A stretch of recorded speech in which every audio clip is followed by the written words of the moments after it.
step one is write the good book. Step two is getting it in front of a fair number of people. And step three is rinse and repeat. So there really isn't anything more. There's a very famous marketing book. It's called Crossing the Chasm. And it talked about early adopters and innovators. And then there's this chasm that goes to the mainstream. And most people fall into the chasm. So how do you cross the chasm when it comes to writing? Very simple. This is the CritRPG PubCrawl, where we talk with all the publishers in the progression fantasy and lit RPG space. Hi, and welcome to the CritRPG PubCrawl. Today with Robin Sullivan, who's not a publisher, but who knows a lot about publishing. Yes. And Robin approached me with a great proposal, and that was, well, you got all the publishers, but what about publishing yourself? And what about the differences between the different publishing styles? And I would love to talk about that. Hi, Robin. How are you doing? I'm doing very well, thank you. And thanks for having me on the show. Yeah, of course. Tell us a little bit about who you are. Sure. So as you mentioned, my name is Robin Sullivan. Most people know me because I am the wife and business manager of Michael J. Sullivan. Michael is a New York Times, USA Today, and Washington Post bestselling fantasy author. He has 19 books released, and he's been publishing since 2007. And we've done everything there is to do. We've done self-publishing, small press publishing, big five publishing, Kickstarters. We just recently started posting stuff on Royal Road. Don't have a Patreon, but just about everything else we've been involved with in publishing one way or another. So I've learned a lot of knowledge about the publishing industry over the years. And as a way of giving back to readers, I try to give back to writers. I spend a lot of my time trying to help authors, especially new authors, try to navigate the ever-changing and ever-treacherous world of publishing because it is so complicated. And my goal is to always make it so that other people who are doing writing can live the dream that we're doing, which is a full-time living of not having a day job and just writing your books and enjoying your life. Yeah, that sounds amazing until you realize that writing is a day job. Well, it depends. Like my husband only works 4 hours a day. Part of that is because, in all honesty, if he writes more than 4 hours, his prose will go down so significantly that it's not worth it for him because it's just a point of diminishing returns. That's like how much he has in him. But he's an old guy. He's not like you. You're young, but you've got plenty of hours in the Thank day. you. But he just had his 62nd birthday. So 4 hours of writing, and then he's done for the day. Okay. Also, I'm not that young. I just have a picture of me in the attic that ages for me. It's a good thing to have. Yeah, absolutely. I got it for my birthday. No, joke aside, that sounds actually pretty interesting. I don't want to derail this discussion too much, but there's a lifestyle author that I follow sometimes or read sometimes. His name is Mark Manson. And he said that you got to be aware of your diminishing returns, right? Of that point where the stuff that you write isn't just bad, but it's so bad that on the next day you will spend good time editing the bad stuff. That's exactly what my husband found. And thankfully he listens to that because it's just not productive. Yeah, absolutely. You can always do what I do. Think you're amazing, even if you're writing for 8 hours, and then the next day, then you realize you were not amazing. Sometimes that happens too. Yeah. Or the opposite. You never know. Okay, but imagine you were amazing for about, how long does it take to write a book? 400 hours. 450 hours, 500 maybe if you're writing for Royal Road because you're writing 180K behemoths. So imagine you were amazing for that time and you have your book in your hands and now you want to go out and you want to get money for it because you feel as though the world needs to hear what you've written. Yeah. What do you do? It's going to depend. So the thing I've learned most in this business, having been into it for 16 years, is there is no one right path for any given author. There's all kinds of different paths, and it's going to depend a little bit on what you do. For instance, I have certain Robin rules, and the first Robin rule in my playbook is 3 is a magic number. And if you just have one, there are some authors that they just have one book in them. And if they have just one book in them, it's a little hard for me to do a lot for them to make a career. Because unless you write To Kill a Mockingbird and you're taught in schools and colleges, you're not going to make a living on one book. Yeah. So the first thing you got to come to terms with is, what is your storytelling well, if you will? And if you have a deep well, and for instance, many of the people on Royal Road, they have extremely deep wells. I think the last time I heard Wandering In was like the longest fiction ever written, just word counts. Yeah, and Pirate Abba wrote it on a Tuesday. Yeah, right, right. So that's kind of the first thing that you got to keep in mind. But then the next question is going to come to my mind is, what are you as an author looking for the most? Sometimes an author will come to me and say, Robin, I'm not going to feel like a real author unless I see my book on a bookstore shelf. And there's nothing wrong with that comment. I mean, that's what they feel, that's their goal. But that would lead to certain strategies then if you don't care about that. Other people will say to me, Robin, I just want to quit my day job. I want to make enough money so that I can make a living wage. Well, for that, there's going to be a different strategy. And then the third thing that kind of comes into play with this is, what are you capable of doing? Now, we started off with a very small press, and we came into it with a pretty good knowledge about what to expect from a small press, which was not a whole lot. I mean, this was a company that no one had heard of. They didn't have many books released, but we figured it was better than self-publishing, so we went with them. It turned out we made no money from them, and they did not move the needle, but it did teach us a lot about the process of writing and creating covers and doing the layout and getting the books into the warehouse. They can be distributed at places like Amazon. So we learned a lot from them. So when they didn't have the money to print the second book, that's when we started our self-publishing journey. And for me, I like self-publishing probably the best out of everything we've done. Again, not everyone would feel this way, but I do. And the reason why I like self-publishing so much is, A, I get full control. There are certain covers that our traditional publisher has put on the books that we're not exactly happy with, but that's not something you get to choose. And I also get to choose the pricing and the format. And quite frankly, I make more money with self-publishing than I do with traditional.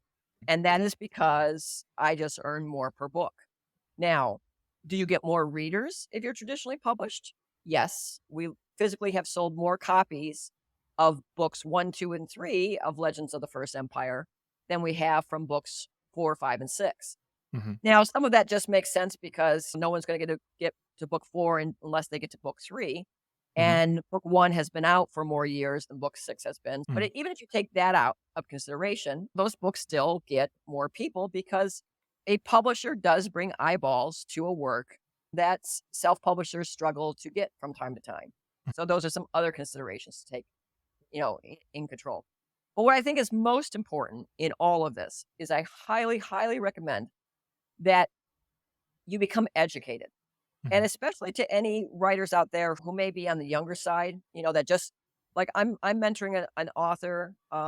She just sat down one day and she just started typing on Royal Road, and she just really enjoyed it. Had no clue as to what publishing was all about. And Podium approached her, and Podium is a great company. Don't get me wrong. I have no qualms with Podium. But Podium is known for their audiobooks, and they happen to assign not only her audio rights, but her ebook and print rights. And when I found out about that, I kind of scratched my head because she was actually talking to me about going to traditional publishing. And so we're actively pursuing that for her. But I said to you, why did you sign over the ebook and print rights to Podium? She said, well, because I don't have a clue as to how to get those out. I was like, well, I really wish I knew you beforehand, because A, it's really not that hard. And B, Podium isn't really going to move the needle on that aspect. They're going to move the needle on the audiobook, but you've already built the audience on Royal Road. And so they're benefiting from the audience building you have done. And she just got her 4th royalty statement from Podium a couple days ago. They come quarterly. And if I take out the audio rights, and if I look at just her print and ebook sales, the amount of money that went to Podium for that was almost $250,000. And I don't know about you, but if I could spend $2,000 to $3,000 hiring a copy editor and hiring a cover artist, and I could keep $250,000, I certainly would do it.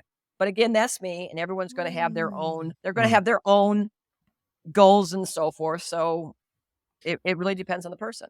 And that's why when I talk to people and when I try to mentor people, the first thing I do is I spend a lot of time finding out what their goals are, what their abilities are, and then I can help tailor a solution for them. So you have me at $250,000.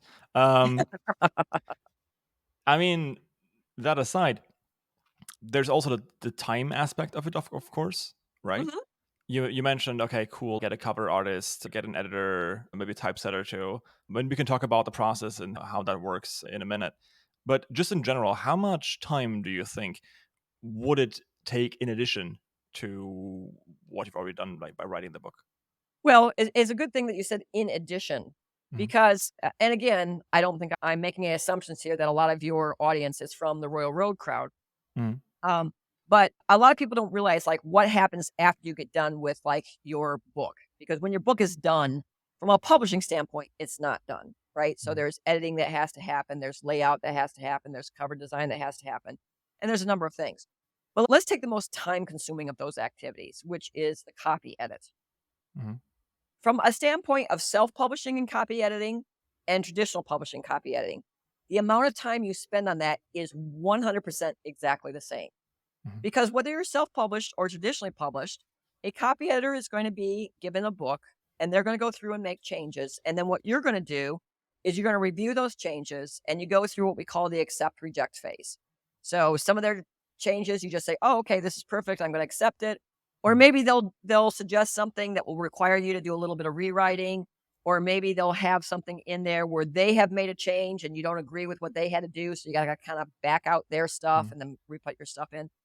So out of all the phases of kind of the post, I'm done writing, what comes next phase, the Mhm. copy editing is the most um, time consuming. And it is exactly the same in self publishing and traditional publishing that Mhm. the author has to go through this. There is a phase that comes before that, and it's called developmental editing. Mhm. Now, that's a little bit different. There are some publishers who do no developmental editing. They just take the book in as they see it. They'll do a copy edit and they'll put it out. In Then there are other publishers who they'll come in and they'll come back to you with a whole list of things that you have to change in your book. And Mhm. if you're traditionally published and you have a publisher of that nature, I mean, I know people who have completely rewritten their books after Mhm. they've signed the publishing contract, and that has taken them many months to do. Mhm. Now, again, I can only speak to my particular case, and in my particular case, my husband's developmental editing has never been an issue because when he's been published with either Del Rey or Orbit, the amount of changes that came in as part of developmental editing is practically non-existent. Mhm. Uh, Now, I always say I don't know if that's because A, the books were really good when they got it. B, they don't have time to spend on it because they're dealing with Mhm. other authors who have more problems. Mhm. C, it's good enough and therefore they don't Mhm. feel a need to spend more time. Or E, they just think Michael's too hard to deal with and any suggestions they would make, he wouldn't do anyways, but why bother? So I don't know which of those are. I choose to believe it's A, that it was perfect the way it was and it didn't need Mhm. it. And in some cases, the sales prove that out. But that's very different. Personally, for me, I say for self published authors or authors who are going to a publisher who don't do developmental editing, because in Mhm. that case, it's the same situation. I suggest you don't pay for developmental editing. And Mhm. here's why. Developmental editing is A, very expensive, much more Mhm. expensive than copy editing. Copy editing is I'll call it a commodity at this stage. All the editors have pretty standard type pricing and they do kind of pretty much the same type of thing. And if you had a book copy edited by one person or another person, you wouldn't see substantial differences. But when it comes to structural editing, the changes can be radical and dramatic. Mhm. And because the types of changes that are being done in developmental editing are very subjective, a developmental editor would be just as likely to make a book worse than better. And Mhm. by worse or better, I mean more palatable to readers or less palatable to readers. Mhm. And there's no way of knowing which way they'll do it. So because they're expensive and because they're subjective, oh, and the third thing is any good developmental editor, we have worked with We had one book that we actually did get a developmental editor in, and we paid a lot of money for developmental editing. It was a different book for Michael, and it was in a different genre, and we wanted an extra pair of eyes on it. And it turned out she did not have to do much to it, so we paid her a lot of money for not many changes. But we did get that validation that the book was good. But she was a very highly experienced developmental editor. She used to be the top developmental editor for Tor and was that way for quite some time. Those people at that level truly do not have time for just anyone on the street. We had to pull some strings to get her to do our developmental editing. So in a lot of respects, the developmental editors that are running around who will take you on, the mere fact that they have time on their hands means that they may not be the best. So from the developmental editing standpoint, because it's expensive and because it's subjective and because the good ones are already taken, I don't suggest developmental editing. Now, does that mean you don't need developmental editing? Not at all. But I suggest that if you get a good couple of beta readers, or if you have a really good critique partner, those things can easily replace developmental editing. Yeah. And I suggest people go that route. Yeah. Again, we're talking about things that really haven't been like additional funds or additional time, because I think you're going to do developmental editing whether you go traditional or self. I think you're going to do the copying is the same. So the real question is, how long does it take to find these people? Let's talk about the copy editor. It literally took me 10 hours to find my copy editor. There's a great site. It's done by an author by the name of Joanna Penn. It's called The Creative Pen. And she has a whole list of very respected and great development copy editors. And and what I did mine a little bit differently. I went to a site called ACES, ACES. It stands for the American Copy Editing Society. And they will put an ad out for you for free. So I said, my husband's book is 90,000 words, and I'm looking for a copy editor. Please apply if interested. And I had 200 replies from that one little ad, that free ad. And I gave all those people 5 pages of my husband's work. I happened to take 5 pages in the middle of the book rather than the start of the book, because the middle of the book is less polished than the start.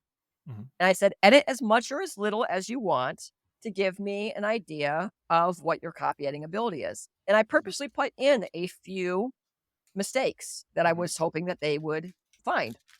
And then I said, and then give me your quote back for what it would take to edit the full book, given it's 90,000 words. And then I just made a spreadsheet. And as these things came in, I read each one's, and then I graded people. I said, this person missed too many things. And this person was too heavy-handed with their editing. They were doing more line editing where they were like changing the sentences. And all I really wanted them to find was the comma problems and the tense problems. And so I found a number of people, probably 20, that were right in my sweet spot of what I was looking for. And then I looked at their prices, and I just chose 2 off the list. That process of placing the ad, reviewing these pages that came back, and making the spreadsheet, well, maybe it took me a little bit longer than that. Maybe it took me 20 hours.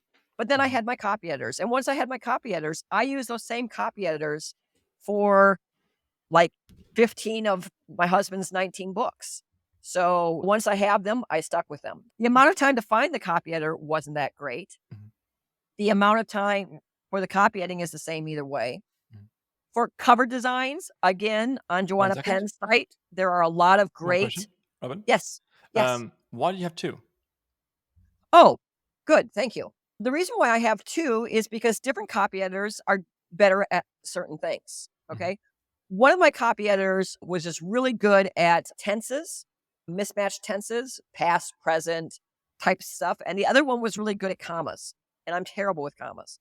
And because I have the money to spend, and because they weren't that expensive, and because I want my book to be as good as possible, I would pass it through both of them. And what I've learned over the years is no single copy editor, and by the way, a traditional publisher is only going to give you 1 copy editor, but no single copy editor is going to be able to find all your mistakes. I mean, if you just think about the number of different ways you can screw something up, there are literally millions of potential errors in any book. And like just recently, someone who was reading my husband's book that's been published for a number of years, but is now on Royal Road, they found a typo.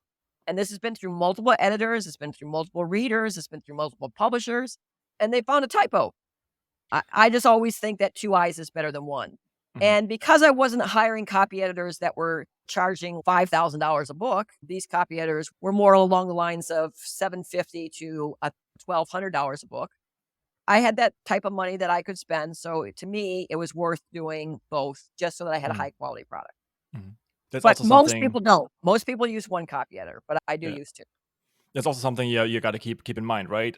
One thing that a publisher, for example, will do for you is, of course, they won't be as perfectionistic as you as an author might be yourself, That's true. but They they will. want good enough, but Yeah, not perfect. exactly. And the 80-20% rule always Yep. applies. I'm a perfectionist. I want to give my baby the best chance in the world, but publishers will literally give you money in advance in order to be able to edit your book for you. Yes, that is absolutely true. But the editors I use are Mhm. the exact same editors that my publisher uses. Oh yeah. And when I'm published with Del Rey, and in fact, when we first started publishing with Del Rey, they had their own editor and they went through Michael's books. And the types of things that they were changing was not the types of things I wanted them to change. I'm used to Michael's voice and his flow, and I'm his first copy editor. And when I saw what they were doing, they just weren't a good fit. In other words, the things they were trying to change, I knew Michael would object to, and the things that they should be finding, they weren't finding. So I went to Del Rey and I said, Del Rey, I know you already paid for this editor, but Mike is just going to set all these changes. I would like to use one editor that we've been using for a long time, and I will pay for it out of my own pocket. And they said, no, you don't have to do that. We'll pay for that person. And they actually did a second editing of that book. And then for the other two books that they did, they used that one exclusively. They didn't go to the first person. So yes, editors don't care whether the publisher is paying them or the author is paying them. They get paid either way. So you can use the same editors that traditional publishers pay. And yes, they are giving you money and they're paying for the editors. So that's money that's not coming out to your pocket. But that doesn't come without a cost unless your book is not successful. If your book is not successful, i.e., it does not earn out its advance, then you've come out ahead of the publisher because the publisher has paid a lot of money and you did not have to pay that money and you're better off financially than they are. But in the case of my husband and in the case of any very successful author, the disparity between the amount of money the publisher has made over the period of the book's release and the amount of money that you've made over a release is substantial. And I'll just give you one very small example.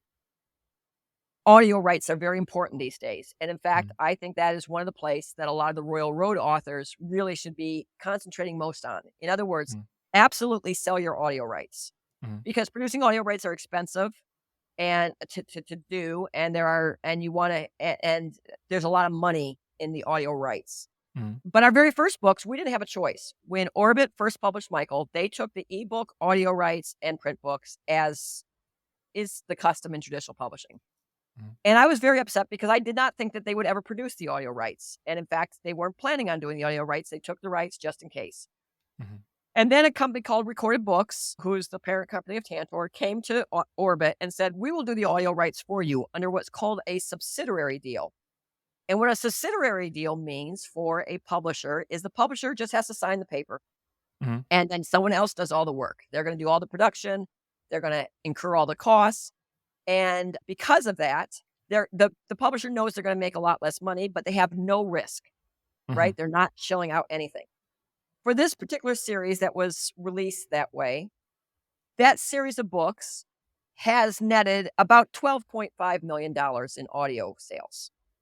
Okay. Audible, the distribution site where most books are sold, has the most amount of that money. Okay. The audio producer who actually made it, they have a good chunk of that money too. And then there was the money that is left over came to Orbit and it split 50-50 between me and or between us, Michael and myself and Orbit. And each of us have earned about $460,000. For something that earned $12.5 million, my husband has earned $460,000. Now, many people have said to me, oh, Robin, cry me a river. You made $460,000. And I'm like, yes, I understand that we're very fortunate to have earned $460,000. But that's less But than when 5%. other people have made 12.1 million of that, and I've only made 460,000 of that, yeah, I get a little That's less than not the 5%, yeah? treats. Huh? Less than Yeah, it's 3.6%. That's what we get off of that. We get 3.6%. Yeah. Okay, It's so it's horrific. Brandon Sanderson already railed against Audible for their profit shares. Yes, and he but and granted, he gets more than that because his are not sold as a subsidiary rate. Mhm, Generally speaking, you'll get in most traditionally publishing contracts, you'll get about 15% of net of what the publisher gets, which is still not very much. mhm, And in a self-publishing environment, you'll get somewhere between you'll get either 25% or 40%, depending on whether you're exclusive or non-exclusive, mhm, which still is not good. Audible should be giving the publisher slash author slash content creator 70%, mhm. and they should be keeping 30%. Yeah, just for hosting and basically an advertising space, that is not Yes. even that. I'm very sorry if you're like working for Audible and listening to this. I know you've been working on your UI, but Yes. Amazon UI is notoriously bad. That's yeah, okay. Yeah, It's a I'm big chunk I'm of a money. little salty too about that too. Yeah. It's a big chunk of money. And keep in mind when I say Mhm, Audible is taking the biggest chunk. So again, in the mhm, self-publishing world, they take 60% or mhm, 75%, depending on which way you publish. mhm, Similar ratios happen to the publishers. So if I'm mhm, with Hachette Audio, I mean, I don't know exactly what percentage they get, but I know like historically, they've gotten like 35%. mhm. They might get as much as 40 or 45%, but How is still that fair? Audible is taking the most. Now, if Mhm, Hachette Audio is only getting 35 to 40%, and they're only giving the author 15 to 25% of what they're getting, I mhm. mean, the mass keeps getting smaller and smaller and Yeah, smaller, yeah, yeah. right? Mhm. So, you know, It's yeah. audio is a little bit different in the respects that the Mhm, amount that the distribution network is taking is skewed too high. And Brandon recognizes that. mhm, Audible probably recognizes that. I recognize that. We all recognize that. But even with that said, I mean, I have made literally millions of dollars from mhm, my audio rights. mhm, I just didn't make a lot from that particular audio right. But, I have a seven-figure contract for audio rights. So the advance was seven figures. It's one of those things like it's hard to admonish them too much when they put millions of dollars in your pocket. mhm. But then when you see how much they get, you still are like, oh, it's still a little painful. One thing that kind of is also playing into it, you keep talking about yourself, and I do think that you are a large part of the success of Michael's work, obviously, if you are Yes. his copy editor, and you are a team, basically, right? Yes. So if for us as authors, I Yes. think that what grinds my gears a little bit is that it's basically as if I were doing all the work and doing all the printing and then putting that thing in a newsstand. And then the guy in the newsstand says, like, cool, I'm going to sell you a newspaper for like $1. And for every dollar that I sell it for, I might give you 30%. And there's nothing you can do about it. Like, you Mhm. can always try and say, like, no, I will sell it somewhere else. But Audible has a de facto on They audio. do. There are things you can do to Mm, mitigate that, okay? We happen to sell a tremendously high amount of books directly to our readers. Our mm, readers over the years have come to realize that every time they buy off of Barnes& and Noble or every time they buy off of Amazon, that we get smaller and smaller amounts to our pockets. So many of mm, them buy directly from us. So I'm mm, a big proponent and all of this is part of the education that I do with various mm, authors when I'm talking to mm, them about their career and what they can do. mm, Last year, I believe we made about $130,000 through sales on our website, on our mm, direct little website where people bought stuff.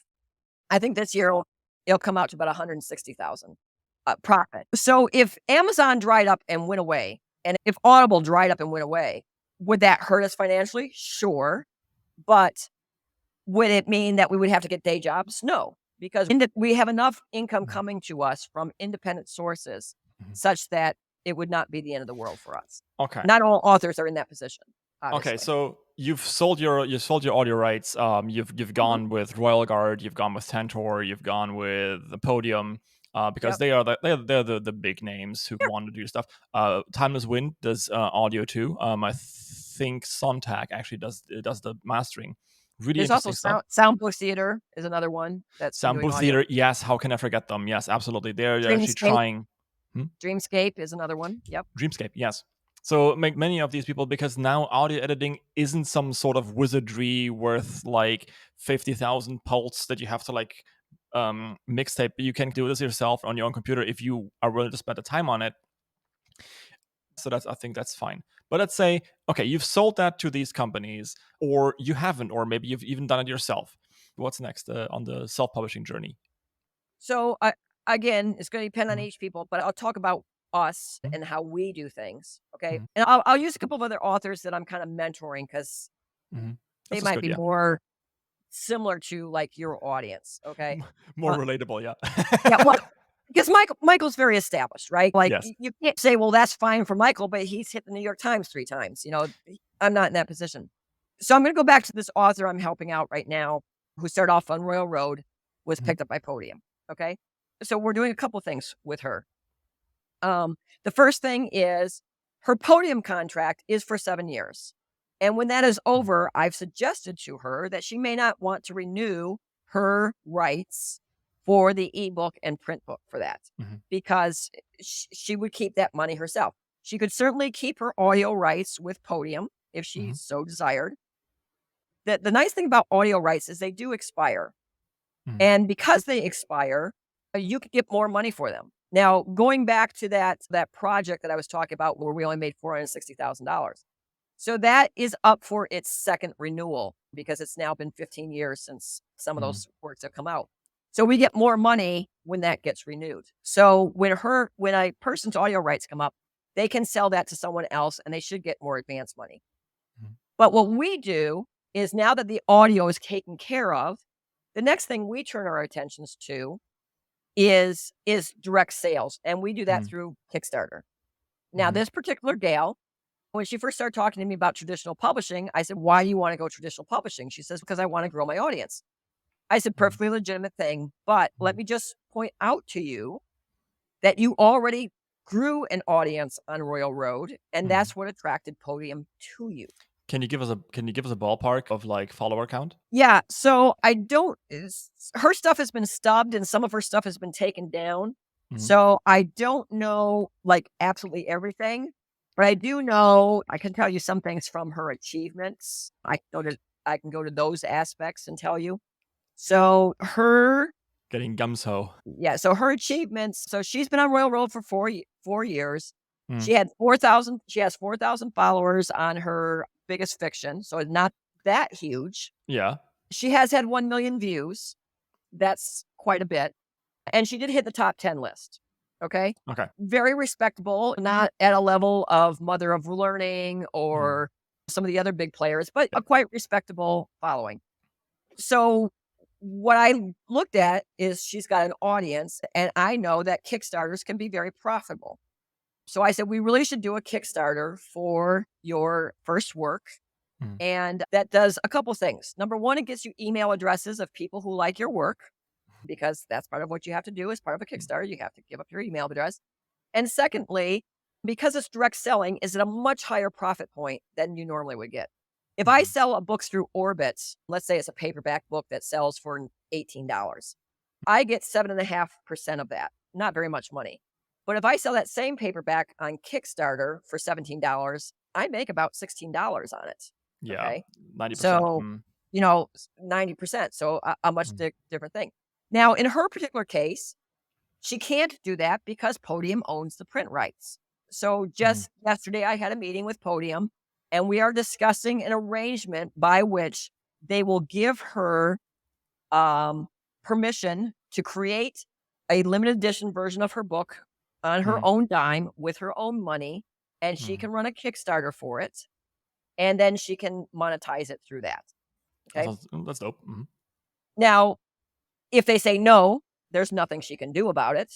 But mhm, I've given them financial incentive, so they should do it. mhm, And in fact, for instance, on my husband's books, again, published by a publisher, Orbit, I paid them approximately $20,000 for permission to do a limited edition of the books that are signed to them. Did mhm, I like spending $20,000 to do that? Actually, it was $18,000. And actually, to get right to the fact of the matter, is actually $9,000 because it's a subsidiary sale and they get half and I get half. So I paid myself 9,000 of those I dollars. But mean, what's $2,000, right? yeah, well, $20,000 is a lot of money to me. So I paid them Yeah. basically $18,000. But when we sold those to people, and Orbit, by the way, set the price of what we could sell those for and how many we could sell those for. But when I sold those to readers, I made $330,000. So that $20,000 really wasn't like that big of a deal because I still made $310,000 on that. Now that doesn't take in shipping, so we got to back some out about that, but still 6-figure income, very profitable type of thing. So Kickstarters for someone who has an audience already, and we know that Wraithmark Creative did a Kickstarter for Mother of Learning, and that did very well for them. I think we're going to see more and more people, if Sherloon hasn't already thought about doing a Kickstarter, he really should think about doing one. There's ways that can be arranged. So Kickstarters is the second thing that I have talked to this gal about. The ebook is just a no-brainer. Like to publish an ebook, to translate an ebook from a manuscript to an ebook format is literally like $200. It takes $200 to do it. It takes you 5 minutes to post it on Amazon. Why anyone would give up their ebook rights is beyond. I mean, it's just so simple. That's just easy money. And out of all the things that publishers do, the ebook right is the thing that kind of bugs me the most because just like we complain to Audible about taking such a high percentage, the publishers are taking way too much on ebooks. They take 75%, they leave the author with 25%. And then if there's an agent involved, which generally there is with a traditional publisher, another 15% comes off for them. So the authors are making like 14.9% of the ebooks. Yes. Yeah. So you're talking mostly about traditional publishers, right? Because I know that in the lit RPG genre, in the lit RPG scene, a 35%, 65% split is mostly unheard of. Like people don't do that anymore in favor of the publisher, right? Because it is ebooks. Yeah. So for traditional publishers, yes, it's 15%. Now, companies like Podium for this particular person, they have a 50-50 split with her ebook, which is certainly higher than 25, right? But still, I question for the $250 you had to spend to make an ebook of that and then to post it on Amazon, is it worth getting hundreds of thousands of dollars because that money is split half and half? You said yourself that it, of course, always depends, right? And I don't mean to like slide into your stride, but Michael is very established, as you said, right? And if you are struggling to make a living, if you're struggling to make ends meet and like living paycheck off paycheck, someone else taking all that risk, taking all that money in hand and getting editor, doing all this stuff, and the $2,000 that it takes to do that. Yes, exactly. That is a lot of money to some people, right? It So is. that definitely also makes sense for those people. However, I do agree that if you can afford it yourself, it might not be a bad idea to do it. Okay, I'll give you one counterpoint to that because Michael wasn't always what he is now. Do you know where I got my editing money for Michael's first book? Go on. I did a clinical trial that gave me $800. And I did passing out flyers. There's a company that wanted to pass out flyers, paid like $10 an hour.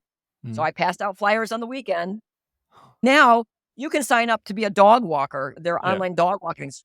You could do a dog walker for a certain amount of time and put that money in a jar and get $2,000. But what I hear from a lot of people, because a lot of people will tell me this, Robin, I don't have $2,000 to invest in Patreon. Or Patreon, or cut out beer for whatever period of time, or don't go out to eat for any period of time. Like we used to eat out a lot. And when we were saving up money for his editing, we just ate at home. We ate at home. We saved that money.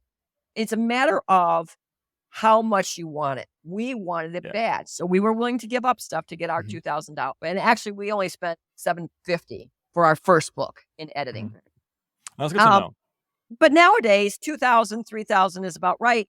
And it is possible for you to scrape together that kind of money if you want it.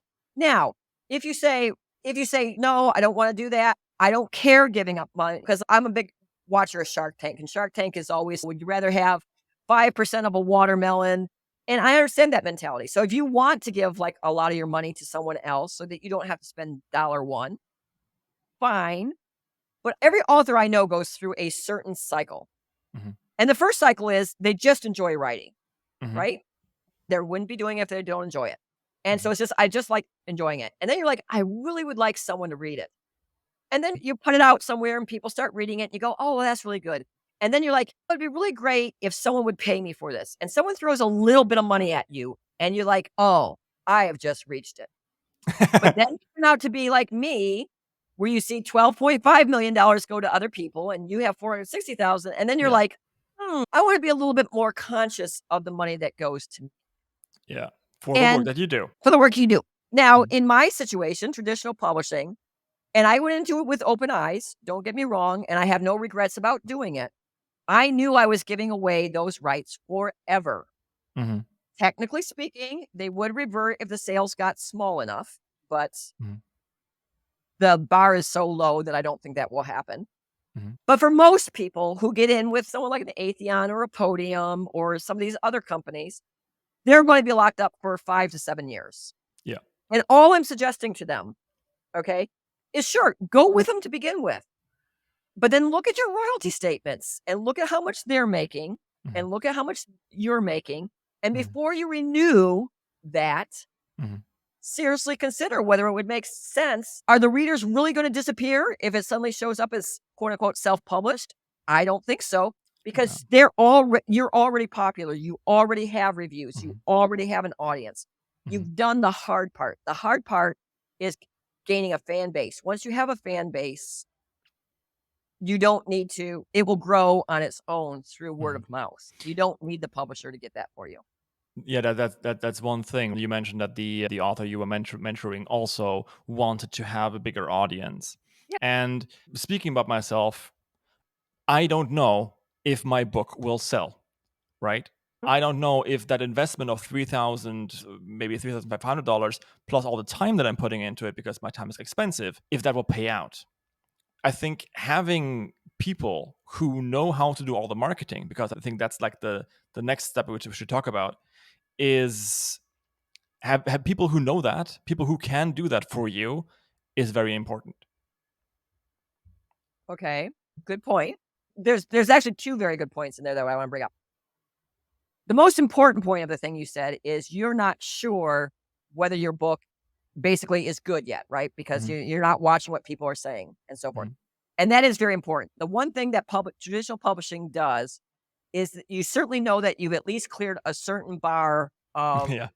of quality Mhm. because they're not going to just sign anything. Mhm. So that is something that's very important as well. I have talked to a number of self-publishers who have not found success, and I'll cycle back to that later as to why they haven't and what that could possibly mean. But I want to cover your second point about the marketing power that the publisher brings. The first thing you need to know is, particularly in something like an Atheon or even a Podium, there certainly is something simply by having their imprint on your book, because there are people who know that these particular brands find the type of stuff that they're interested in. So if I've read 4 Atheon books and they've been good and I like them, there's a high possibility that I'd be looking at other Atheon titles. And so just by having their imprint on your book, you're going to get a certain number of readers that are following the imprint. So there's Yeah. certainly that. Mhm. Absolutely. That is one of the pros of being traditionally published. And I give them full props for that. No question whatsoever. And the fact that they have verified a certain amount of quality, again, full Mhm. props for that. But when it comes to marketing, there we get into a bit of an issue. I don't know if you've ever heard of it or not, but there is a podcast called the Publishing Rodeo Podcast, and it's done by 2 tour authors. Both were signed at the exact same time, and both debut books came out in the exact same year. Mhm. One was Sun Yi Dean, and the other was Scott Drakefield. Mhm. And although they were published by the same publisher, same year, same everything, they had 2 very different experiences. Mhm. Sun Yi got a lot of marketing attention from Tor. Scott got 0 marketing attention from Tor. Mhm. And so again, a lot of times people tell me, well, Robin, I'm going traditional publishing because they will market me. And I say, don't make that assumption.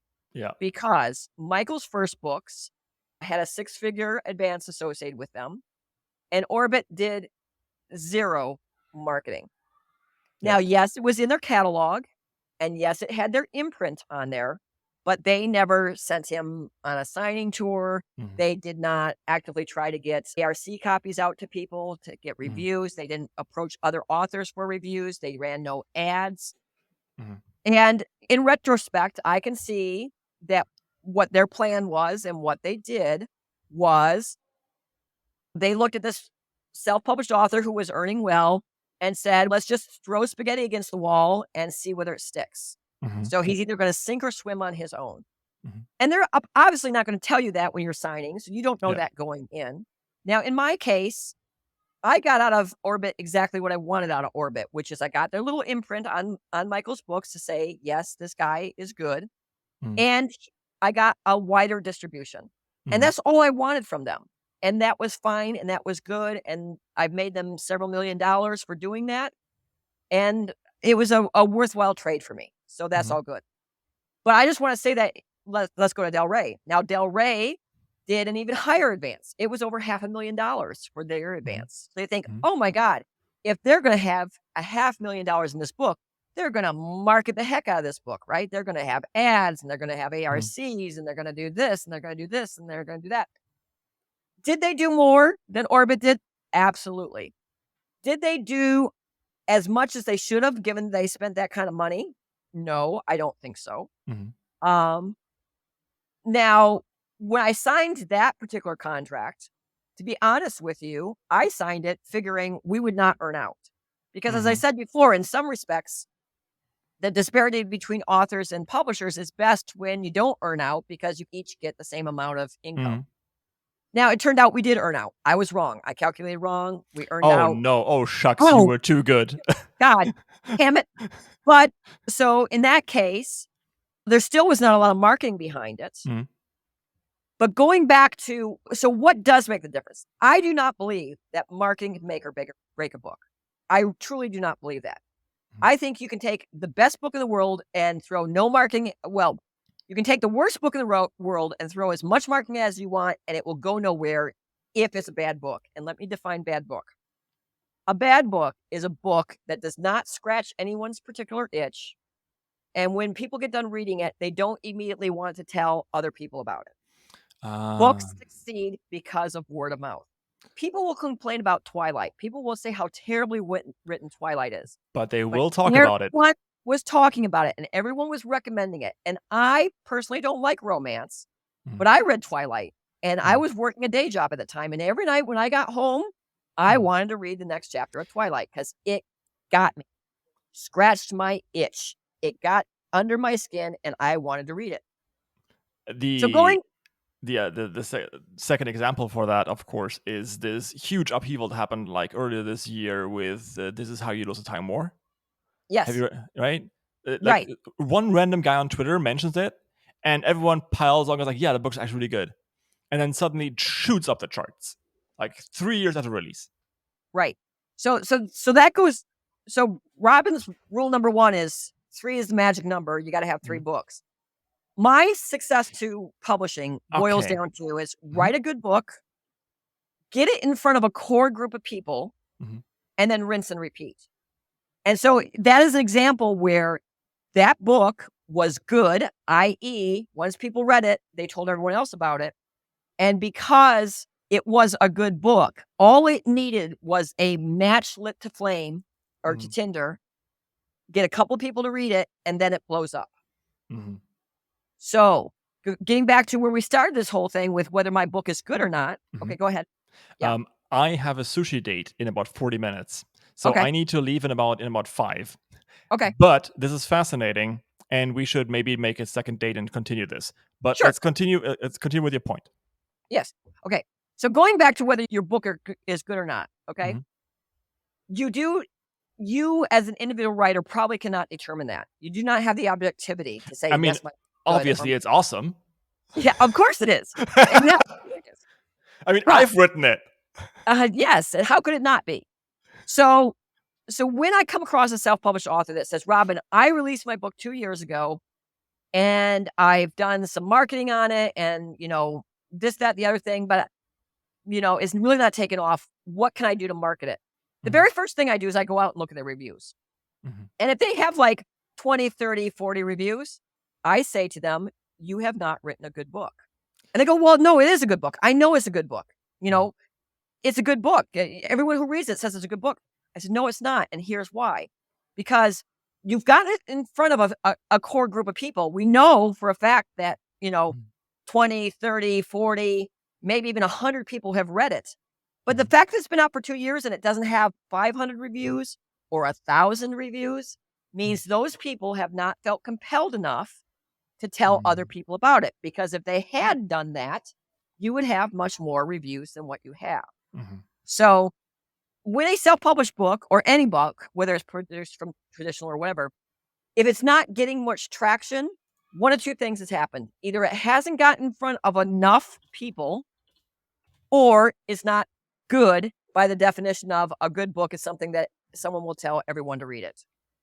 So, And I want to jump in here real quick and give a shout out to Seth Ring, author of Battle Mage Farmer, among many other books. And he figured out a really interesting kind of funnel system where he uses Royal Road and Patreon to make sure that the book is good before he publishes it. I'm going to link the video below this episode, so right, do give that a view. All right, excellent. Okay. go. Yeah. Mhm. And to me, you know, if you don't have a good book, there's nothing I can tell you as far as publishing to make it a success. And quite frankly, my husband wrote 13 books that Mhm, were not good. They're mhm. trunk novels. They've never seen the light of day. They will never see the light of day. But he didn't give up. He kept writing, and the 14th book was good enough. And that is the Yeah. book that we published. I think the magic number that both your husband and Brandon Sanderson share is 13 books. It is. Um it's the I mean, right? So There's a yeah. lot of tools you Mm, have to have in your tool chest, and you develop mhm. those tools through more writing. How to Yeah. do good dialogue, how to create suspense, how to, entice people to go to the next chapter, to the next page, to the How to next end whatever. the book. How to end the book satisfactorily, how Mhm, to figure out where to start. There are many mhm. times that my husband started a book on a certain page, and when I was alpha reading, I'm like, "No, no, no, no. This is not where the book starts. Yeah. You need to swap off all this stuff here and start the Mhm, book there. Or you need to add a whole bunch of stuff because mhm. you're starting in the wrong place." It Oh takes yeah. it takes Oh a yeah. lot of time. And I think it's Stephen King who said you should treat your first million words as practice. Yeah. And if you look at how many words are in 13 books, that's about right. Yep. Unless of course you're writing shout out to Zogarth, who's writing one book with a million words. That's true. It's still a lot of words, and Yeah. every word you write, if you're working on constant improvement, will help you, Mhm. unlock the keys to the writing good books. Um you mentioned I have to have, or an author has to have 3 books. Why? The reason is because, well, okay, I should preface that. If you're not with a big traditional publisher, you have to have 3 books. If you're with a publisher, it's a slightly different mean. But if you're self-publishing in one format or another, the reason why I say 3 books is because it's going to take a fair amount of uplift in order to get someone interested in their book. So let's say you're an indie author and you sell your books at $5.99. If you only have Mhm, one book out, then all you can get from that person is 70% of $5.99. And the amount of mhm, work it's going to take to find it and get a person isn't going to be worth your while. So mhm, what I suggest is until you have 3 books out, you spend 90% of your time writing book 2, mhm, and then 90% of your time writing book 3. The 10% that's left over, you can use for trying to get people to review your book because you mhm, do want a certain number of reviews on your book by the time you launch. But it's at mhm, 3 that there's enough content there in mhm, order to get someone interested in your series and read on and on and on. And as we were talking about last time, the only way you're really going to know whether your book is a quote unquote good book is if people are telling other people about it. So what you want to do is you want to have those other books for them to get into, because if you are seeing traction from book 1 to book 2 and from book 2 to book 3, then you know you have indeed written a good book. If you have gotten a number of people in book 1 and like absolutely no one's running into book 2, then that's an indication that the premise of the book just isn't scratching anyone's itch, or maybe you'll have to do some rewriting of it because people aren't being enthralled by what you've written so far on that series. If you're going with the KU route, would it also just work if you checked out, hey, to which point are people reading? Because that's something you can do on KU, right? You can't know that on KU. KU does not tell you how far anyone's read through the books. Oh, wow, okay. That's been a statistic we've wanted for a long, long time, indie authors. The only thing you know is how many people have downloaded the books. Well, do you even know that? Well, you kind of know that based off of ranking.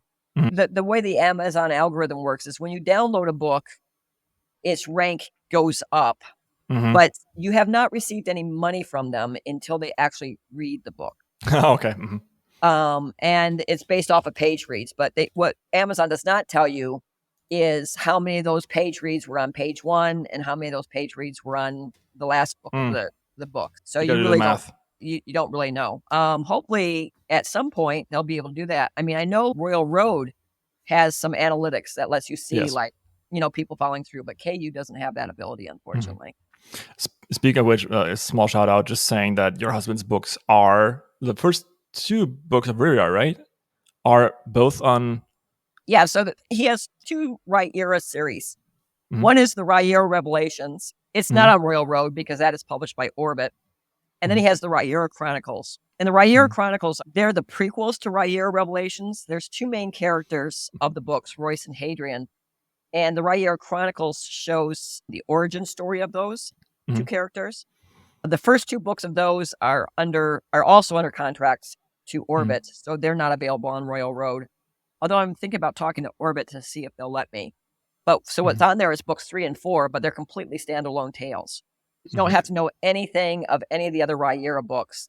The way Michael wrote books 3, 4, and 5 of that series, 5 isn't quite out yet. But the way he wrote those is the way you do like Sherlock Holmes. So you don't necessarily have to have read anything else in the series. They're very much standalones. They're individual adventures with those characters. And that's why I chose to put those out on Royal Road. Yeah, pretty good. I mean, I've read Theft of Swords ages ago. And I really liked it. Yeah, it's a fun tale. Very much so. Okay. So you're saying 3 books. And you mean that by like, hey, have 3 books in the same series to see if people following through, right? Yes, certainly that is the ideal. Now, there are some people who only write standalones.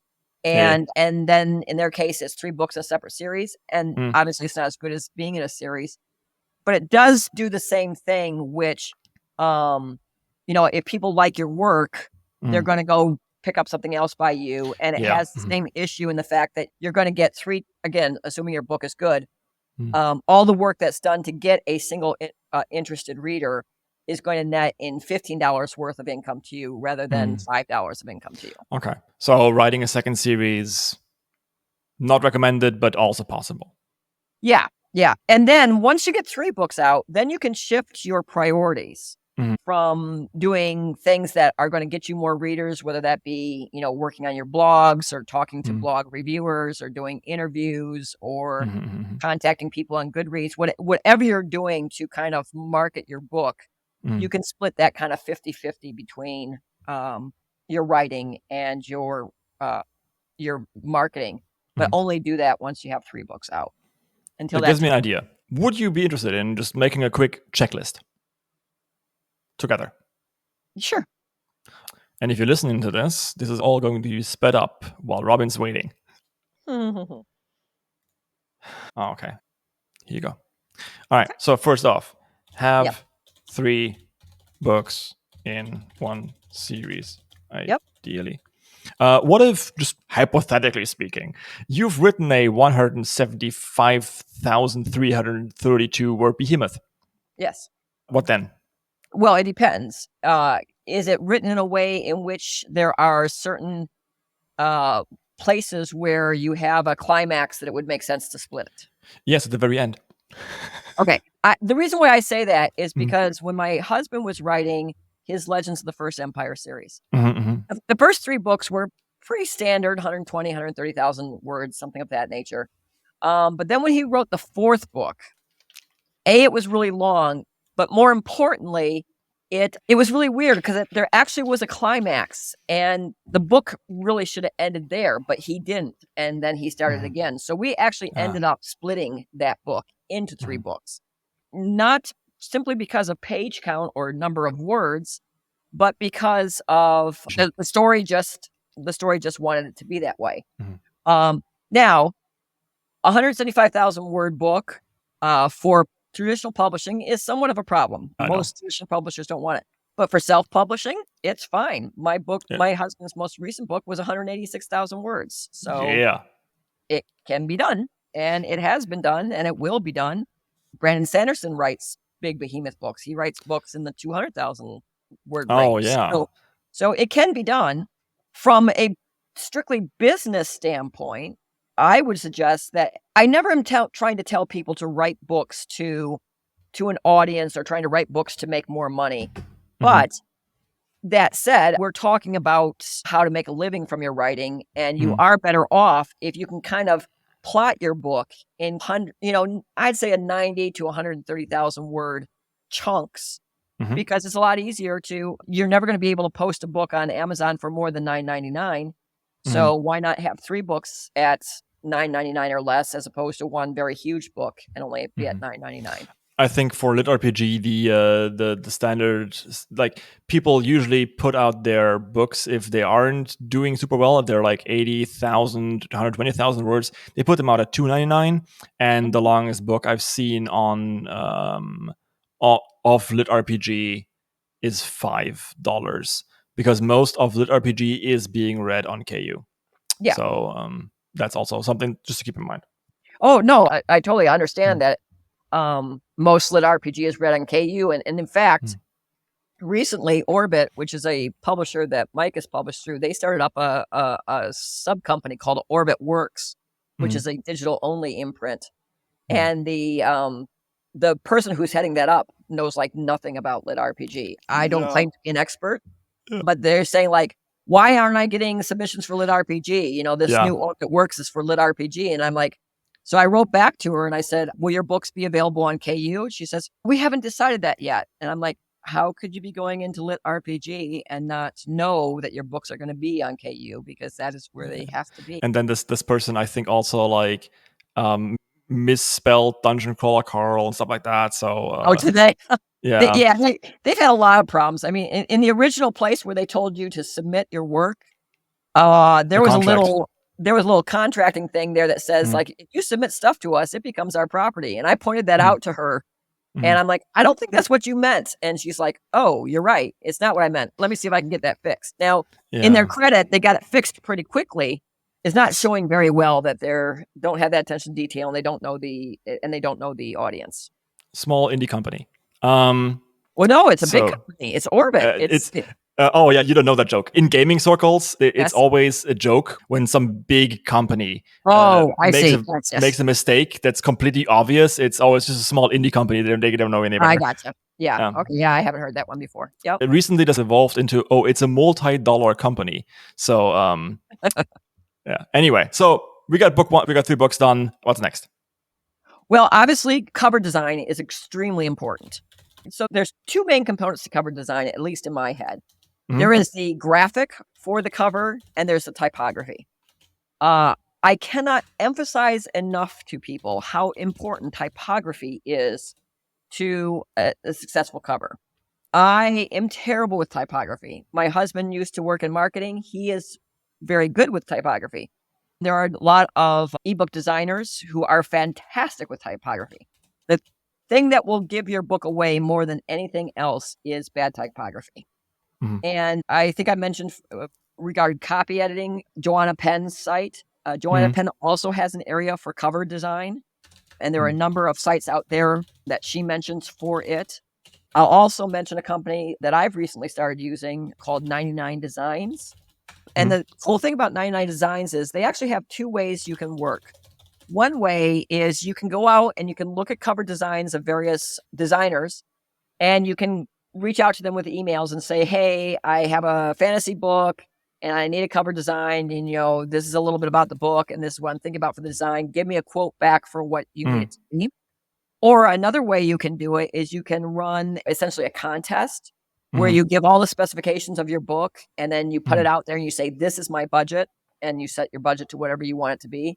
And then people respond to it, and then you award a person from that contest the project, and then 99 Design gives them the money and they give you the artwork. Which I guess works well if you're Robin or Michael J. Sullivan. But, well, no, because I did a cover design on 99 Designs, and I had 5 books designed. They're all using the same various things, and I think I paid $300. Okay. For it. That makes sense. So it's we're not talking thousands of dollars here. Okay. Very, very reasonable. RPG, just in general, there is a great website for cover artists. Someone literally collected all cover artists. I'm going to try and find it. It's on Facebook somewhere, and I'm going to also put it in that list that I'm writing right now. Okay, so that's obviously the other important aspect. We already talked about being able to have a trusted alpha reader or critique partner to go through the book and make sure that it's quality. So that's important. After you get that aspect done, then beta reading is next. And a lot of this stuff that we're talking about here is already done if you're on Royal Road. I mean, you essentially have beta readers. I mean, they're your Royal Road people, and they're telling you what you think about it. Now, for beta readers, if you're not on Royal Road, you could just go out to Google Groups, and there are tons of beta readers. You can also go on Goodreads. Goodreads has groups, and you can type in beta readers, and there are groups just for beta readers on Goodreads. I have collected my beta readers over a long period of time, and sometimes I put people into my beta group that are new and they haven't read anything of Michael's.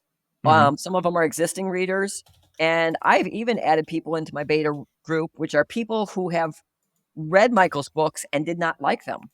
Oh yeah, those are great. That was an interesting perspective to have, is to see what they think about it. So beta readers are the next step. Then you got to determine whether you're going to just do ebook initially or whether you're going to do ebook and print. And obviously, if you're going to be doing ebook and print, then I highly suggest doing print on demand. I don't think it makes sense for a new author to try and do a print run. That's just too much money. So you can do layout for print on demand. There's a program called Vella that is either free or very inexpensive. I can't remember which. The design program I use for layout of books is called InDesign. That's the premier software that most people use. It has a subscription model, so you could you could get a subscription, lay out your entire book, and then cancel your subscription. And I think it's $30 a month, and you can certainly do the layout in a matter of a couple of days. So if you're going to do a print on demand, there are 2 pieces you need. The one is the interior of the book, which you're going to lay out in the InDesign or Vella. And then the other is the cover. You have to do the layout of the interior first, because that will determine the page count, because the page count is going to determine what the spine width is. And then once you know the spine width, you're going to do a cover that contains both the front cover, the spine, and the back cover all in one file. And you submit those 2 files up to Amazon KU, and then you would have a print-on-demand book for that. There are other places where you can get print-on-demand books. There's something called Lightning Source Spark. It's an Ingram company. Same basic type of premise. The only thing that's different about Ingram Spark is they do allow you to set your discounts for stores that aren't Amazon. For instance, when you do on Amazon, they're going to do a 40% discount for your book if it's sold in the Amazon store, and I think it's a 60% discount if it's sold in what's called their marketplace area, which would be places like Barnes & Noble and Books A Million and stuff like that.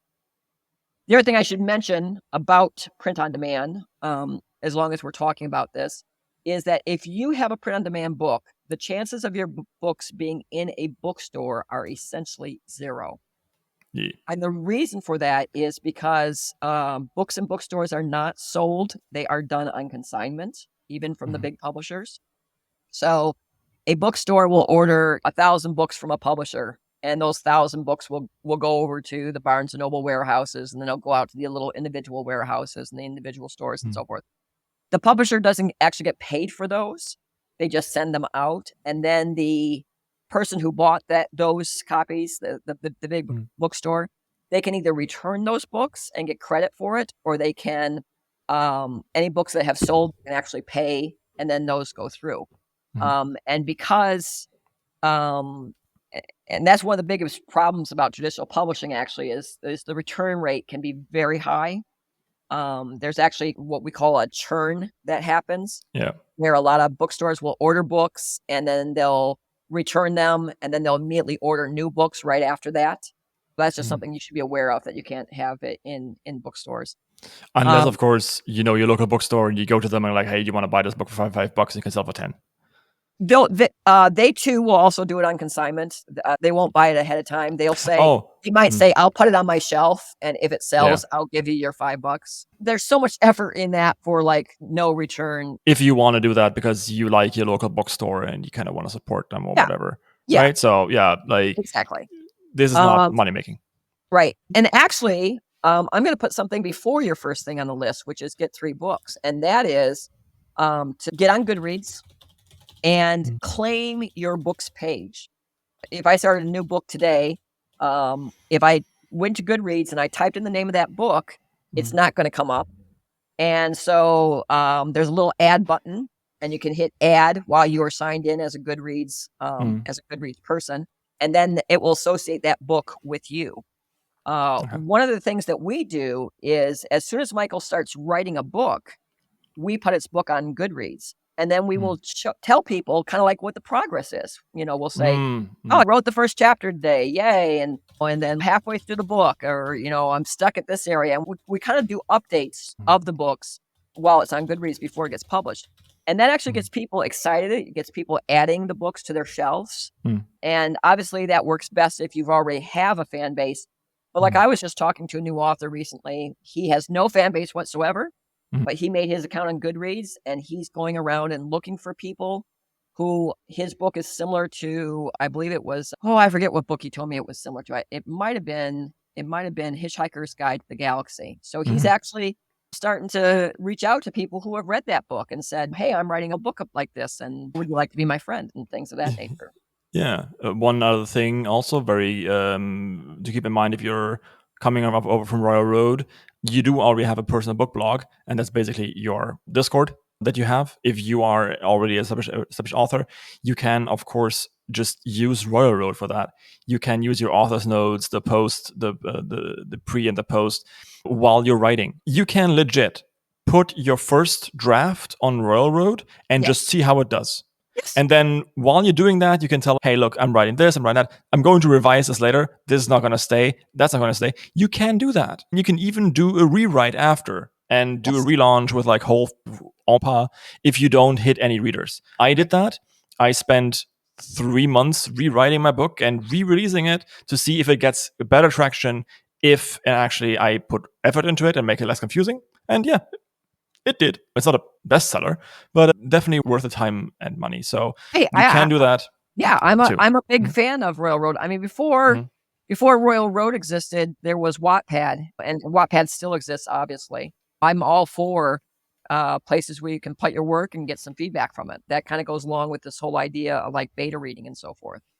Yeah, some of these skips you can not skip, but kind of collect together on Royal Road or on ScribbleHub and Wattpad, for example, if you're more into those niches. So just to kind of explain, Wattpad in general, this is the community consensus. Royal Road is for lit RPG, and progression fantasy. That's what you want to write on there. And what that means, I mean, if you don't know what progression fantasy lit RPG is, then it's the wrong podcast for you. I still love you. Please do come back. I want to talk to you about CritRPG, lit RPG, and progression fantasy. But if you're on Wattpad, for example, I mean, we have a whole list of authors that you can listen to find out what progression fans in lit RPG are. There you go. Yeah, here we go. And the other one is Wattpad. That's more romancy, I heard. And I've heard that Scribble is more for the harem kind of story. So the difference between romance and harem is for dudes. Mm-hmm. Mm-hmm. That's what I've heard. Of course, there are differences, right? So there are non-harem stories on Scribble. There are very good non-sexual, non-romantic vampire fictions on Wattpad. So your mileage might vary, but I mean, there's also sci-fi stories with a technological twist on Railroad. So if you want to read that, you can read my book. You were saying, Robin? Sorry. Yeah, these things that we're talking about actually is not exclusive. We're saying checklist for Selfpub, but to me, these are author checklists. I mean, if I was going traditional publishing, I would still sign up for a Goodreads account. I would still start going out there and talking about my books about it. I would, while you can query a publisher with a single book, they like buying multiple books, particularly in the fantasy genre. The rule of thumb there is when you're going with traditional, you always write a book that, is complete, just like Theft of Swords. It has a beginning, middle, and an end, and it's a complete book. But you would also say, but I also have plans for expanding that to X number of books in the series, however many X need to be. I mean, that would generally be in your query letter. So these things are not exclusive to self-publishing. They work for traditional publishing as well. There's a couple things I would not do as self-publishing, and that is I would not try to negotiate my foreign translation rights independently, and I would not try and do, at least initially, the audiobook. And the reason for that is for the foreign rights, you'll just get a much better deal if you have an agent associated with that. I mean, there are book scouts that are constantly on the lookout for foreign translations. And if you get someone from a foreign country saying they're interested in doing your translation, the very first thing you should do is Google foreign rights agents. Write a couple of them and say, hey, I have a contract in hand. I want you to negotiate it. And you'll see that immediately your advance will go up and your terms will get better, because the contract they're going to offer you without an agent is going to be far different than one with an agent. So I would highly recommend that. Yeah. One thing, if you're writing progression fantasy, agents are very scarce, and for very good reason, because most of the publishers who do lit RPG do not require agents and are very approachable. Yes and no. There are a lot of agents right now that are incredibly interested in negotiating audio rights for lit RPG and foreign rights for lit RPG. I've hooked up a lot of authors with agents for those rights. Now, keep in mind that if you get an agent and they get you your audio rights with a particular publisher, you're essentially going to lock yourself out of the ebook and print rights for a traditional publisher, but the traditional publisher isn't going to pick you up anyway. On lit RPG, no. Lit RPG. Also, they will give you terrible rates. Who will? The traditional publisher will give you terrible rates if you sign up with lit RPG for a traditional publisher. I would not do that ever. It depends. Your per book rate is terrible, but I have 6 and 7 figure contracts. So, if someone wants to throw $1 million at me, I don't really care so much, what the individual unit is on that, because I've got $1 million in my pockets. So yeah, as I said before, I'm working with an author who was on Royal Road. She wants to be what's called a hybrid author. That's what Michael is. He's a hybrid author, where she'll have some stuff that's self-published and some stuff that is traditionally published. There's nothing wrong with taking, one work traditionally published, but do you think any agent is going to turn away Shirtaloon as far as like negotiating his renewal once his podium contract is up? Absolutely not. However, I also don't think Shirtaloon needs one. That's my point. He may not. If the traditional publisher knows anything, which sometimes they do and sometimes they don't. We do a lot of contracts with Audible Studios. Audible Studios has not been very aggressive about going after the lit RPG market. I think it's been a detriment that they have not done that. And actually, I'm talking to people at Audible Studios to try and do that more. because I think the more options authors have as far as places they can shop their work to, the better it is for the authors. So if they have the choice between, Atheon, Podium, Tantor, and Audible Studios, that's much better than just having, a choice between Atheon and Podium, for instance. And to give an example, a other author that I have been working an audio deal with, Podium offered this particular author $160,000, and Wow. Audible Studios offered them $450,000. And that's what an agent can do. Now, I'm acting as an agent in that particular scenario because I am contacting the various publishers and I'm pitting one against another. I don't take an agent fee. Now, an agent is going to take an agent fee. They're going to take 15%. But if they can take your $160,000 offer and turn it into a $450,000 offer, their 15% is well covered. Yeah, that's true. I mean, this is again what has been told me as a lit RPG writer, right? Because the rule of the games are a little bit different. They are. Because No we question. don't deal in massive advances unless you are Zogarth or Shurtaloon. I don't know what those guys are getting in advances, but I have heard rumors. But hold on. So let's talk about kind of the ranking of authors, right? Mm-hmm. So you have the lit RPG, like behemoths, okay? And we know they're making lots of money. And we have self-published authors who are making nowhere near their money, right? Like they're doing well. They make six figures income off of their self-publishing, but nowhere near that area. But those people are getting six-figure contracts, and they're getting lots of six-figure contracts. And now I am working at educating both authors and educating companies like Audible Studios that you're going to have to up your game. Because we talked a little bit about this one author I was working with, who Podium took like all their rights to. When they first signed that author, they offered her $1,000 a book. Okay. For her next series, do you think we're going to take $1,000 a book? No. Nope.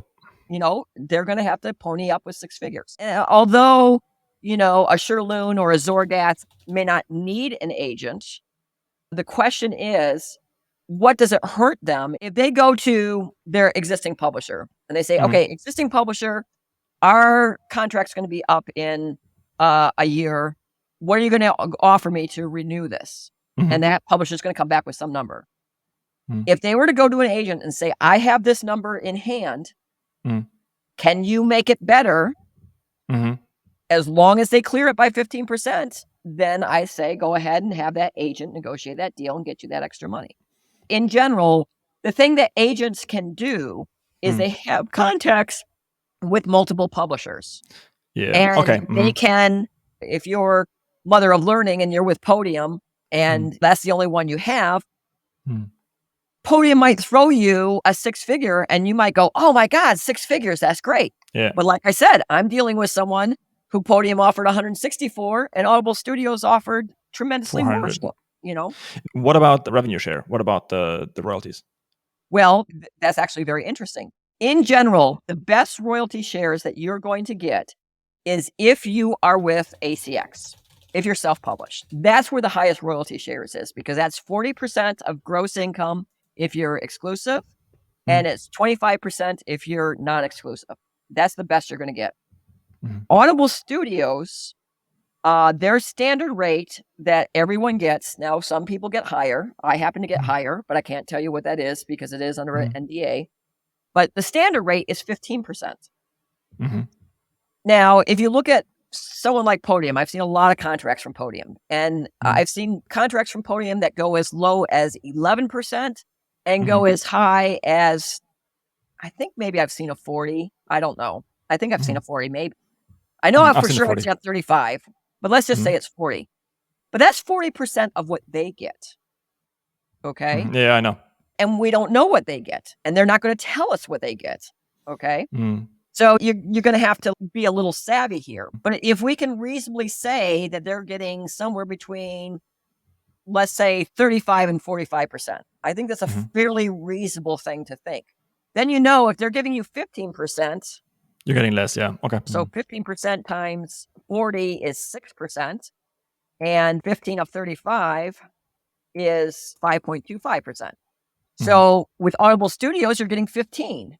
With Podium, you're only getting 4 to 5.25%. Okay. Yeah, that's a good point. I also think that Sound Booth has something cooking there. But you were saying the other side, RAX? ACX. ACX. Okay, they're like a competitor to Audible? No, they are both Audible and ACX are wholly owned subsidiary companies of Amazon. So they're both Amazon companies. What ACX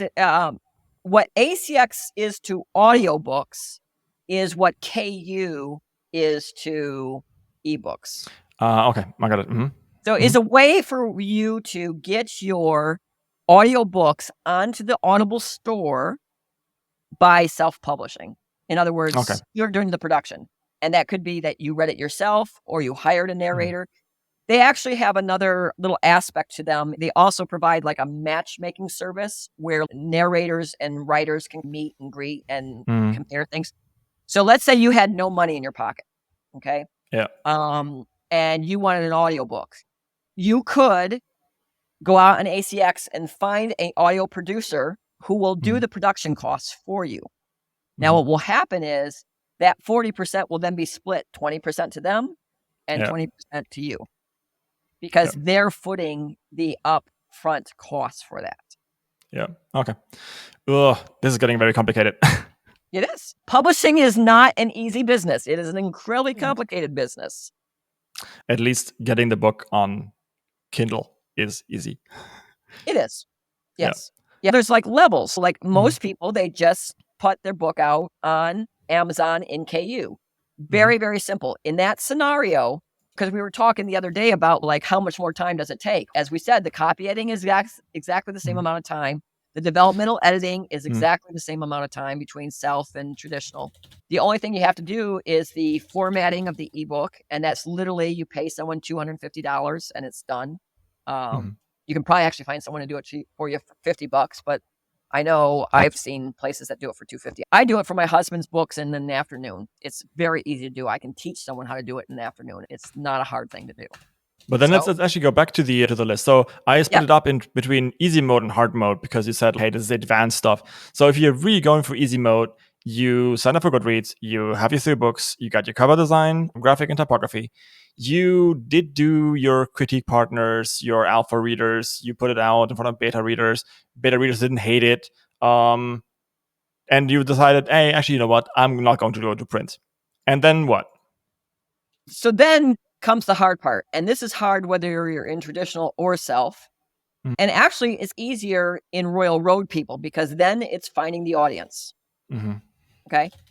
Royal Road provides a way for you to find an audience. KU provides a way for you to find an audience. Running ads on Facebook and Amazon is a way for you to find an audience. Running a BookBub is a way for you to find an audience. I mean, all Excuse these me, what? Something called BookBub, BookBub. BookBub. It's a site that has hundreds of thousands of readers looking at it every day. And what you do is you submit your book for a deal. And if you say, well, let's say my book is normally at $5.99 and I'm going to make it 99 cents for 3 days or something. There is a fee for doing that. It is an advertising type thing. And you're not always selected. Basically, you tell them about a deal you're going to run. And then if they advertise your deal, they will collect some money from you. And that could be from a few $100 to $1,000, depending on what categories you're in. But that is a very common thing. There's a whole slew of things to market your book. I mean, that's where the hard stuff comes into. And we talked a little bit about Orbit and how Orbit didn't do anything for us. Our modus operandi when we were self-published was to do all this hard stuff. And when we became traditionally published with Orbit, we still did all the hard stuff. We did not say, oh, we're signed with Orbit now, so we don't have to do this, and just kind of take our foot off the pedal. That happens. Now, the hard stuff goes back to my priming of the pump. That's step 2 in any type of publishing. Step 1 is write the good book. Step 2 is getting it in front of a fair number of people. And step 3 is rinse and repeat. once you get a hit, once you become a Michael Sullivan, or you become a Mother of Learning, or you become a Will White, Brandon Sanderson, yeah. Brandon Sanderson, and then all you got to do is write books, so there really isn't anything more. There's a very famous marketing book. It's called Crossing the Chasm, and it talked about early adopters and innovators. And then there's this chasm that goes to the mainstream, and most people fall into the chasm. So how do you cross the chasm when it comes to writing? Very simple. You write a book that people like enough that they will tell other people about it. And there's nothing I can do to help you with that. That is just something you either know how to write or you don't know how to write. And if you don't know how to write, no marketing is going to help you. There are, of course, always classes. I don't believe that anything is an inherently inborn talent. The only inborn talent that someone has or doesn't have is the willingness to be wrong. I would not agree with that, but go ahead. Okay. I have a very good friend who did not write well at all. When I met them, they were so eager to learn. They were not in college anymore. They were an older person. And they said, hey, I don't know how to write anything. Teach me how to write. And they were just willing to learn and doing all the hard work. And I do think that if you are motivated enough, and if you love storytelling, and if you trust your own voice, and at the same time willing to say, hey, I'm not good yet, then if you do this for long enough, then you always have a chance. My personal opinion. You definitely have a chance. So when I talk about this, there are sliders, and there are 3 sliders. The first slider is the ability to craft a good tale. And I'm going to put that under the creative side, the storytelling element. Okay. Look, there is nobody that I know that has learned as many different professions as myself. I've been president of a software company. I've been a software coder. I've run my husband's business career. So I'm constantly teaching myself new skills. But I could never, ever write a story because I have no storytelling capability. Okay. When we were out at the beach with my kids and we were in the water and my husband said, Robin, tell the kids a story, I was literally like, so there were 3 little girls who were swimming in an ocean. And I cannot. Now, I'm a great editor. There used to be an old commercial. Where it was BASF, and they said, we don't make the paint, we make the paint brighter. Or we don't make the audio recording, we make it clearer. Because BASF was a value-added thing. That's what I can do. If you give me a story, I can make it better, but I cannot come up with that. So there's the storytelling, and there's a slider there. Then there is writing skills. Just basic stuff, knowing how to do good dialogue, knowing where the commas go, knowing how to do tense, knowing how to build suspense. There are a whole slew of tools in those. And those skills absolutely can be taught. Those you go to school for, you study them, you learn them, those can absolutely be taught. And then the last thing is perseverance and what I'll call stick-to-itiveness. There's the people who are really in the trenches, and it doesn't matter. They're going to go over that wall. They're going to go through that wall. They're going to go around the wall, but a wall will not stop them. They are determined to get done. Those are the 3 skills you need in order to write. And how much of each of those have is going to increase your chances of success dramatically. If you don't have that tenacity, your chances are very small. If you aren't willing to put in the time to learn this stuff, again, your chances are very small. So your chances are going to depend on how much of each of those sliders you have. For me, because my storytelling is so bad, and even though I'm great at learning, and even though I'm a very persistent person, I mean, I literally willed my husband's career into being, I will never be a success writing because I can never hit the storytelling. Someone else put it this way. If I golf, okay, and I go to a golf pro and I work with a golf pro, he can improve my swing. But that does not mean that I can get on the PGA circuit because I either have the innate talent inside me that can be nurtured and improved, or I don't have it. And I think storytelling is an innate thing that Can you learn some things about it? Yes. But I think some people are natural storytellers and some are. The other way to put about this is the storytelling aspect of books really is how your brain is wired. Times you'll go to a party and you'll meet someone, and after 5 minutes with them, you're just bored to death, and you're looking around for like someone else you can meet and talk to. Okay. But then there's other people that you meet, and man, everything that comes out of their mouth is just intriguing and exciting, and you just like hanging on their every word.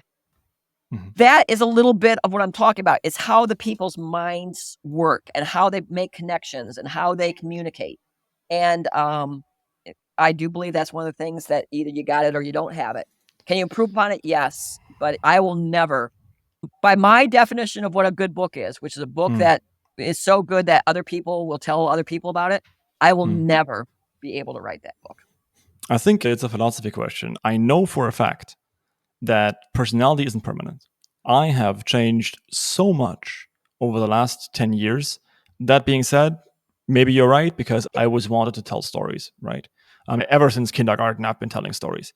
And so is my husband, but not me. And right? I never will. I think one thing where we cross is that I personally think, do you have a desire to tell stories? Yes. Okay. I would love to tell stories. I just can't do it. My husband has a small group of authors that he teaches, and he has tried to teach me, and I don't have it. I spend all my time teaching people how to publish, because that I can do. I know publishing. I know how to translate that into real world results, and I can teach that, but I can't teach myself to write. And Michael can't teach me to write. I've been with my brain for 62 years. I know what it can do and what it can't. Yeah. I think I've lost mine for like 5 years somewhere along the line, but I don't know. Okay, so then let's go over the hard mode real quick. Yes. Because this is already like a 2-hour podcast. So the hard mode is the same thing as normal mode, but then you also, after you decide print yes or no, now you find the audience, and then what do you have to do to actually go on KU or Kindle? You take your manuscript and you put it into a ebook format called EPUB. There are all kinds of places you can do that. Smashwords has something called, oh boy, I forget what they call it, but basically you feed them a Word file and it'll spit out an EPUB. There's also software like Calibre. I think you can feed it into like a PDF file and it'll spit out an EPUB file. It's basically formatting it into the ones and zeros that ebooks understand. Royal Road, by the way, has an EPUB function that you can use. Oh, so it has the ability to export an EPUB? Yep. You got to pay for premium, but I think it's 50 euros. That's very well spent anyway. So, okay, yeah. So you have to make an EPUB, and then you just have to post it onto Amazon. Now, the first decision you have to do when you have an ebook and you're trying to decide what you're going to do is whether you're going to be wide or narrow. Narrow means you're only going to be on Amazon, in which case you would generally go into KU. Although you can be narrow and not be in KU. And the thing with KU is it's a 90-day commitment. So it's not like something you have to decide and you can never go back from, right? It's something that you decide for the next 90 days, I'm going to be in KU, and that puts you in the Kindle lending library, and your books can be read for essentially free. They're not free. It's a subscription-based model. But that happens for every 90 days. You can take your book out of KU anytime you want to, and you can put it back into KU anytime you want to. The only thing you can't do is you can't take it out in like the middle of a 90-day period. If you're not in KU, then you can be wide, and then you would have to determine what other avenues you want to be in. Common avenues are Nook, Kobo, Google Play, Apple Books. Yep. All those types of things. Yeah. One thing of advice, I've heard it a lot, even from people who were diehard wide fans. About 80% of all revenue of any lit RPG author that I know, or progression fantasy author that I know, is from KU. I think Actus mentioned it on the podcast. Not dissimilar from standard authors, a standard non-lit RPG. In other words, just a fantasy author. That's pretty common for them as well. That's not exclusive lit RPG. That's kind of across the board. Yes. Yeah. This is at the same time good and also bad. I mean, it's good because it's really good money, but it's bad because there's no competition. But it's also good because there's no competition, and all your readers are going to be there. So, yeah, my personal thing is I would always put it on Kindle Unlimited. Certainly, I would never suggest, Hmm. personally, for a lit RPG author to not be in KU, because I think that's where their readers are. Now, that said, one of the biggest lit RPG authors out there, Mother of Learning, is not in KU. Nobody 103, yeah. The reason why he's not in KU is so that he can continue to have his stuff on Royal Road. Exactly. Other notable examples: Alex Gilbert, so Mechanimus, Raven's Dagger, and I think Selkie Myth. Don't quote me on that one, but yeah. So in order to be able to still have your stuff on Royal Road, that might be a reason for not being in KU. My personal suggestion for people would be to, as you progression from Royal Road, you would migrate to KU. My personal opinion. But, it does mean leaving Royal Road, and Royal Road is a great place for discovery. I already put it on the list. If you are on Royal Road and if you want to go narrow, that means Kindle Unlimited, you have to stub your work. There's an option for that on Royal Road. You stub it out. Please bear in mind that some readers will not like this. Most readers will understand it. Give them advance warning, be very fair about it. Say like, hey, look, this thing is going to be stubbed. Some people are even running ads where it says like, hey, this is the last 5 days before this thing is going to be stubbed. Be fair to your readers, and they will be fair back, is what I personally experienced. So same thing, for example, why my ads don't go to the first page of the book. They go to the summary. I want people to have a choice whether they click the first chapter or not. But that's obviously, both are very fine because some people actually like not having to click twice. So your margin might vary always. So that's easy mode, right? So let's say easy mode is just you go narrow, and then you find an audience, and we're not even talking about audiobooks yet. And then hard mode. Well, it's not so much hard mode. The way I look at it is kind of like college. You got like Publishing 101. And Publishing 101 is the basic introductory class, and you do an ebook, okay? And then maybe Publishing 102 might be you add in the print on demand. And then Publishing 2.0 might be that you do a Kickstarter. And then there's the more advanced things. And by definition, you only get involved in the advanced things once you find traction in the little things, right? Because I know an author who I've been mentoring, and he doesn't listen to me, which is fine. I mean, I give my advice for free, and sometimes people think that it's worth absolutely nothing because it's free.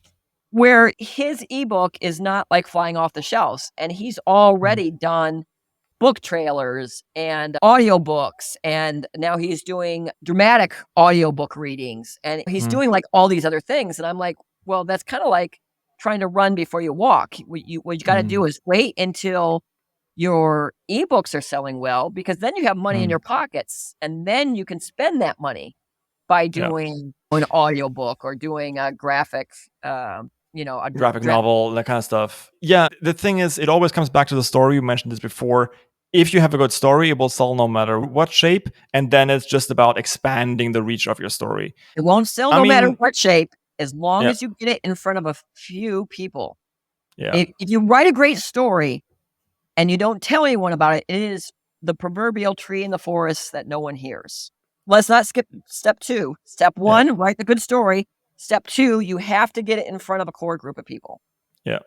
Now, if you're on Royal Road, for instance, and you have a good following, okay, you have already done the hard thing. You have an audience. Once you have What's a good following? What's a good following to you? You would know better than I. I've read some people who have been on Royal Road, and they say 4,000 followers. I don't know whether that's accurate or not. I think that's pretty big. So maybe 1,000 followers. I don't know. I'm not knowledgeable enough about Royal Road to know how many followers it could be. I think 4,000, 5,000 is definitely already like, hey man, that's pretty good. That's gonna sell pretty well. There are certain genres on Royal Road that just don't find traction. Sci-fi, cozy romance in general, harem, all that stuff doesn't fly on Royal Road. So if your stuff is on Royal Road and you didn't find traction yet, but you're quite certain that it's a good book because people who are not your friends have told you it is a good book, and I think this will find traction, then you got to believe them and you got to try it out. don't go into this assuming that no one loved it on Railroad, but it's going to be amazing once it hits KU. That's probably not going to happen. Right. I agree. If your stuff is amazing on Railroad and then also is amazing on KU, that's far more likely. But there's some stuff that does decently well, earns five figures, even maybe six, but only has like 1,000 followers on Railroad. That being said, I do think at least 1,000, 1,500 followers is the magic number we should try, because otherwise your time is also valuable. And if you're going through this entire thing with any intent other than, hey, I just want to learn how it works, then it's probably a waste of time and you might get your hopes up for something else. You got to kill your darlings. And believe me when I say that is very, very hard. It is hard. I mean, Mike has 20 books, and one of them is a science fiction novel. It has significantly less readers than any of his other stuff. He loves it. I love it. It's not like we haven't made good money on it. I mean, the book has made 5 figures, but all the other books have made 6 or 7 figures. So, it is a poor performer in that respect. But is he writing a second one? No, because, doesn't make sense. Doesn't make sense. Yeah. If you're Brandon Sanderson, you can afford to branch out and just kind of read because you're just too big to stop. Also, if you're as rich as Brandon Sanderson, you can literally write whatever you want because you don't have to write for money anymore. But you don't have to be Brandon Sanderson to be in that position. True. You're nowhere near Brandon Sanderson. And if Mike never wrote another book for the rest of his life, our children would still make lots of money. Okay, cool. So you don't have to be Brandon Sanderson to be in that position. In fact, what my husband is writing right now, he's going to be spending 3 years writing something that probably has a good 50-50 chance of whether it will be published or not, because we have that freedom. And if it doesn't get published, then so be it. It was a nice exercise. It was something he got to spend his time with. And if it does publish, then we'll make some money off of it. And I think this is actually a good point to end this. We don't have time to do the advanced mode. If you earn your money from somewhere else, you do not have to write to make a living, then that's also perfectly fine, right? All the stuff, all the PubCrawl, this episode is just there for people who really want to get published for the right reason. And that is they want to make a living off of it, or they want to see how far they can take it. And this is long allegory about a fisherman and the manager. And the fisherman sits on the beach and he's just reading a book, and it's 2:00 in the afternoon. And the manager comes like, "Why aren't you working?" And the fisherman says, "I did my catch for the day. I got enough. I'm done." And the manager says, "But why aren't you working anymore? You could be working more." And the guy says, "But why? I got my catch." And the manager says, "If I were you, I would catch more fish. And then I would get more boats, get people to work for me, build huge fleets, and then earn like even more money and make passive income and be amazingly rich." And then the fisherman goes like, "And then what do you do?" And he was like, "I will sit on the beach and read." Right? So if you're writing for fun and you can afford to write for fun, then you can already do that. You don't have to make it big. That being said, if you are in a position where you don't like your job, you don't know what else to do, you don't thrive in a corporate environment, like many of us authors don't, then yeah, this is your chance, but you got to put in the time, and this is not a surefire way. Thanks for coming to my TED Talk. All right. Yeah.